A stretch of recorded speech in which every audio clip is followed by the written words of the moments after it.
Ever wanted to know what it feels like to be Tony Stark? Well, you've been able to for a while now thanks to PSVR, with Iron Man VR. It's a title we never got round to checking out here, but when we were approached about the Meta Quest version of the game, we jumped at the chance. And boy are we glad we did. The game naturally focuses around Tony Stark and a new threat to the world in the form of Ghost, a mysterious entity who's determined to wreak havoc on the world and bring about a sort of global reset, while also gaining vengeance for a former Stark Industries employee. It's relatively standard Marvel fare, with tons of Easter eggs for fans of the franchise. The game eases you into being in the suit with an array of VR comfort options that were really nice to see. Full locomotion as well as teleporting is on offer, while the controllers function extremely well as surrogates for your own hands throughout. Between the action-fueled missions, you'll take the place of Tony himself as he recounts the story from a podium. It's a neat mechanic, and one that breaks up the flow at just the right moments to give you a welcome break from what can be a surprisingly physical game at times. Once you don the armour though, things ramp up a notch. There's something effortlessly cool about seeing the targeting icons pop up right in front of your face, and it truly feels like you're in the suit at points. Using your hands to fly and shoot takes a little bit of getting used to, but once it clicks, you can zip around the world with ease, taking out targets and just enjoying your time as Iron Man. The thing I've found with a lot of VR games is that they tend to devolve into either a straight shooting gallery or a visual tour with a couple of gimmicks. Not here.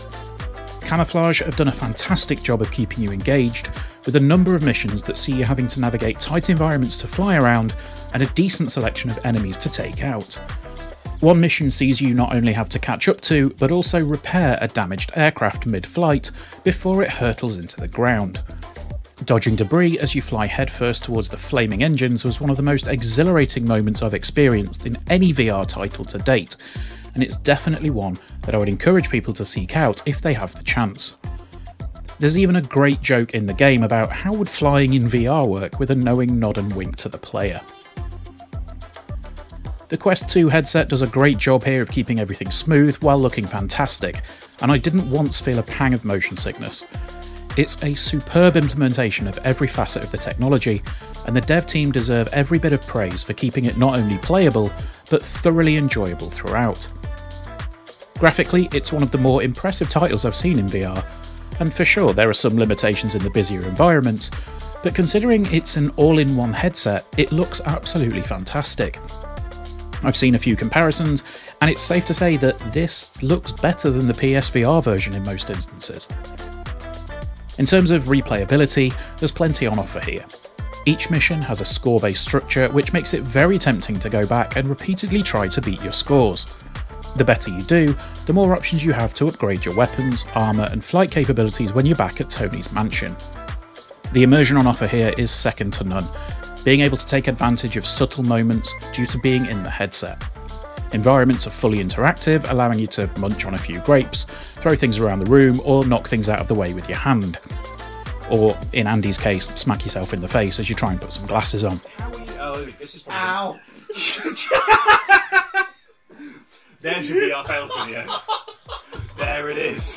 The only negative thing I've got to say about Iron Man VR is that some of the missions feel a little bit superfluous, almost like they're there for padding. But the other ones that are there really push the story on, and they more than make up for it. They lurch from high octane to pulse racing and back, and it makes you glad for the quiet moments when you get to them. Other characters do make their appearance, with a few hints at the likes of the Avengers being part of this version of the Marvel Universe that you find yourself in. In an ideal world, there'd be a little bit more in the way of actual appearances, but as a self-contained Iron Man story, I think you'd struggle to find a better one to play through. Iron Man VR is a game that probably is the closest thing the majority of us will be able to get to being Tony Stark.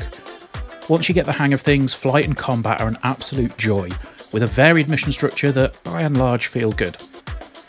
There's even a couple of moments cribbed from the best VR horror titles thrown in for good measure, mixing it up and giving you an unnerving sense of dread. For the most part, it's just a great deal of fun.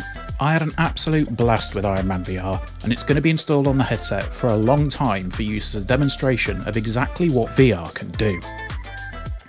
Thank you for joining us. If you have enjoyed this video, please do drop us a like, leave us a comment down below, get yourself subscribed to the channel because we want to make 2023 a big year for us. So yeah, get subscribed and you'll see what we have coming up very soon. All right, take care, guys. Bye-bye.